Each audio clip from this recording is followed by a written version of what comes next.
इधर रूस ने दावा किया कि यूक्रेन की सेना ने लुहांस्क के एक इलाके पर ड्रोन से अटैक कर दिया, जिसमें 5 लोगों की मौत हो गई। इस हवाई हमले में वहां मौजूद एक तेल रिफाइनरी में भीषण आग लग गई। और यूक्रेन का दावा है कि उसके इस हमले में रूस की सेना को काफी नुकसान पहुंचा। रूस की सेना का दावा है कि लुहांस्क इलाके में एक हफ्ते के अंदर यूक्रेन ने तीसरी बार हमला बोला, लेकिन इस बार का हमला पहले के मुकाबले ज्यादा ताकतवर था। रूस के मुताबिक इस बार ज़ेलेंस्की की फौज ने ड्रोन से बमों की बारिश की, जिससे कई इलाके थर्रा उठे। अचानक हुए इस हवाई हमले की वजह से रूस के कब्जे वाले इलाके में 5 लोगों की मौत हो गई, जबकि 19 लोग घायल हो गए। पश्चिमी मीडिया का दावा है कि लुहांस्क में यूक्रेन की फौज तेजी से आगे बढ़ रही है और नेटो से मिले हथियारों से रूसी सेना पर जोरदार पलटवार कर रही है। ये भी दावा किया जा रहा है कि ज़ेलेंस्की की फौज ने लुहांस्क में रूस के कब्जे वाले कई इलाकों से रूस को खदेड़ दिया। उधर हेलमंद नदी के पानी के लिए ईरान से जंग लड़ने के लिए तालिबान ने अफगानिस्तान बॉर्डर पर अपनी पूरी ताकत झोंक दी। पिछले हफ्ते ही दोनों देशों की सीमा पर जबरदस्त गोलीबारी हुई थी, जिसमें ईरान के 2 बॉर्डर गार्ड और तालिबान के एक लड़ाके की मौत हो गई थी। हालांकि उसके बाद दोनों तरफ से मामले पर मिट्टी डालने के बयान जारी हुए थे, लेकिन अफगानिस्तान से सामने आए वीडियो में तालिबान के तेवर आग में घी डालने वाले नजर आए। तस्वीरों में बख्तबंद गाड़ियों का लंबा चौड़ा काफिला ईरान से लगने वाली सीमा की तरफ बढ़ता हुआ दिखा। एक वीडियो में एक ट्रक टैंक लेकर बॉर्डर पर जाता नजर आया।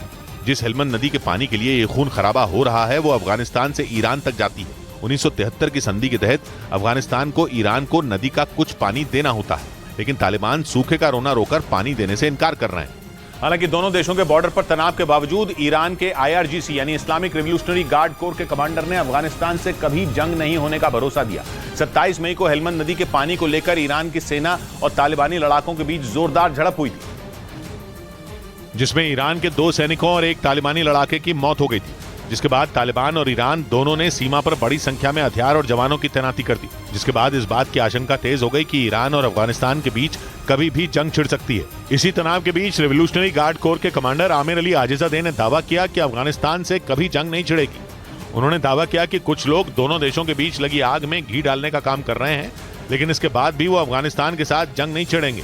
उधर यूरोप के देश सर्बिया और कोसोवो के बीच जंग जैसे हालात बनते देख नेटो ने ऐलान किया कि वो कोसोवो में अपने 700 सैनिक बढ़ाएगा। कोसोवो में शांति बनाए रखने के लिए वहां 2 दशकों से नेटो के सैनिक तैनात हैं, जिनसे 2 दिन पहले सर्ब समुदाय के लोग भिड़ गए थे।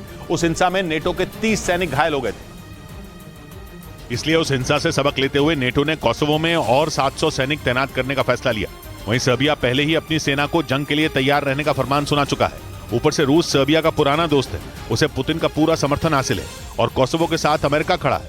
मतलब साफ है कि कोसोवो और सर्बिया का छोटे देशों का झगड़ा बहुत बड़ी जंग करवा सकता है, क्योंकि कोसोवो के जिस उत्तरी हिस्से में बवाल मचा है, वहां सर्ब समुदाय के लोग बहुसंख्यक हैं और वो कोसोवो को नहीं बल्कि सर्बिया को अपना देश मानते हैं। इसी वजह से उन्होंने पिछले महीने वहां लोकल काउंसिल के चुनावों का बहिष्कार कर दिया था। इस वजह से वहां अल्बेनियाई मूल के मेयर चुनाव जीत गए, तो अब सर्ब समुदाय ने कोहराम मचाया हुआ है।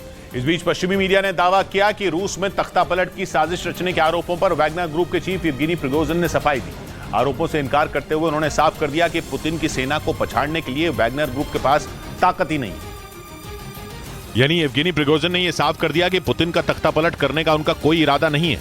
उन्हें यह सफाई इसलिए देनी पड़ी क्योंकि कुछ रोज पहले क्रेमलिन के एक अधिकारी इगर गिर्किन ने आरोप लगाया था कि प्रिगोजिन रूस में तख्तापलट की साजिश रच रहे हैं। पश्चिमी मीडिया का दावा है कि बखमुत में वैगनर ग्रुप के लड़ाकों के मारे जाने के बाद प्रिगोजिन ने पुतिन के खिलाफ मोर्चा खोल दिया था और उनके तेवर देखकर इगर गिर्किन ने आरोप लगाया कि वो रूस में पुतिन को पछाड़ने की तैयारी में है। लेकिन अब पश्चिमी मीडिया का दावा है कि प्रिगोजिन ने तख्तापलट की बात से इनकार कर दिया। हालांकि उन्होंने आरोप लगाया कि रूस के रक्षा मंत्री सेर्गेई शोइगु रूस की सत्ता हथिया सकते हैं।